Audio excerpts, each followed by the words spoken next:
నరసింహ శతకము. నేనెంత వేడినా నీకేల దయరాదు, పలుమారు పిలిచినా పలుకవేమి, పలికినా నీకున్న పదవేమి బోవును, మోమైన బొడసూపవేమి నాకు. శరణు జొచ్చిన వాని సవరించవలెగాని, పరిహసించుట నీకు బిరుదుగాదు. నీ దాసులను నీవు నిర్వహింపకయున్న పరులెవ్వరగుదురు పంకజాక్ష. దాత దైవంబు తల్లియు తండ్రి నీవే, నమ్మియున్నాను నీ పాద నలినములను.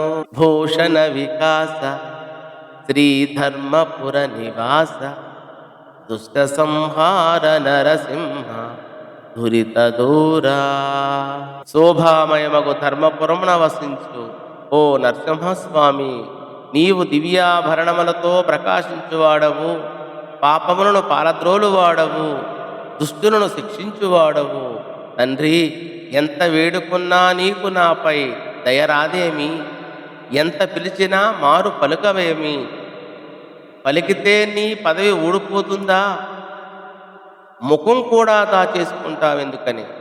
శరణు జొచ్చిన వారిని సరిచేయాలి గాని విడిచిపెట్టడం పెద్ద గొప్పతనమా?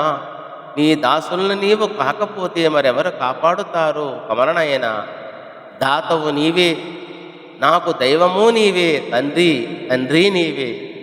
నీ చరణ కమలములనే నమ్ముకున్నాను అని ఈ పద్య భావము. ఆదుకోవలసిన వాడివి, చేదుకోవలసిన వాడివి, పలకవు ఉలకవు. ఏదో పలికితే ముత్యాలు రాలిపోతాయేమోనని నోరు తెరవకుండా మరీ ఇదైపోతున్నావు. పలుకే బంగారమాయనా అని మున్ముందు నాలాగే మరొక భక్తుడు కూడా భద్రాచలములో గీపెడతాడులే.